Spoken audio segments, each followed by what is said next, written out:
বিদেশি প্রযুক্তিতে প্লাস্টিক সার্জারির চিকিৎসা করার জন্য একটা ভালো জায়গা পাইছি। হ্যালো বন্ধুরা, সবাই কেমন আছেন? আশা করছি সবাই আপনারা অনেক ভালো আছেন। তো বছরের নাটকটি 13 নম্বর এপিসোড কত তারিখে আসতে চলেছে এবং কি বারে আসতে চলেছে, আপনাদের মাঝে কত তারিখে ইগল টিম এই নাটকটি রিলিজ করতে চলেছে এবং এই নাটকটির পরবর্তী পর্বে কিন্তু বড়সড় কিছু ধামাকা থাকতে যাচ্ছে। সেই ধামাকাগুলো কি এবং কি করলে কোথায় গেলে নাটকটি আপনারা সবার আগে দেখতে পারবেন, বিস্তারিত জানতে পারবেন আজকের এই ভিডিওতে। তাই আজকের এই ভিডিওটাকে এক সেকেন্ড স্কিপ না করে প্রথম থেকে শেষ পর্যন্ত দেখতে থাকুন। তো বন্ধুরা, বেশি কথা বাড়াবো না, আজকের এই মূল ভিডিওতে চলে যাব।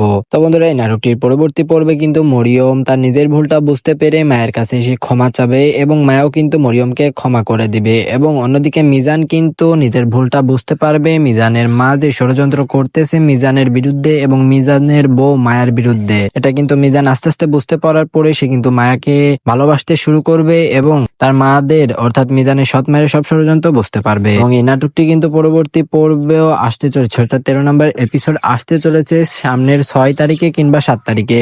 তো মোটামুটি আপনাদের 4 দিন অপেক্ষা করতে হবে। আমরা এখন এই নাটকটি আপনাদের এত দেরি করাতে চাচ্ছি না, আমরা চাচ্ছি এই নাটকটি আপনাদের মাঝে আগামীকাল রিলিজ করে দিতে। তাই আজকের এই ভিডিওতে আপনারা যারা যারা আজকের এই ভিডিওটা দেখছেন তারা সবাই আমাদের এই চ্যানেলটি সাবস্ক্রাইব করে কমেন্টের মাধ্যমে জানান যে এই নাটকটি আপনারা আগামীকাল দুপুর 12টার দিকে দেখতে চান নাকি। আপনাদের কমেন্টে বেশি কিছু বলতে হবে না, আপনারা শুধু কমেন্টের মাধ্যমে জানাবেন হ্যাঁ ভাই আমরা এই নাটকটি আগামীকাল দেখতে চাই, আপনারা আগামীকাল এই নাটকটি রিলিজ করে দিন। সেই সঙ্গে আমাদের এই চ্যানেলটি ছোট্ট করে আপনাদের সাবস্ক্রাইব করতে হবে, কারণ আপনারা যখন আমাদের এই চ্যানেলটি সাবস্ক্রাইব করবেন তখন কি আমরা যখন নাটকটি রিলিজ করব তখন কিন্তু আপনাদের মাঝে সবার আগে পৌঁছে যাবে। তাই অবশ্যই সবাই চ্যানেলটি সাবস্ক্রাইব করতে ভুলবেন না। সবাই ভালো থাকবেন, সুস্থ থাকবেন। আজকের মতন এখানেই বিদায় নিচ্ছি। আল্লাহ হাফেজ।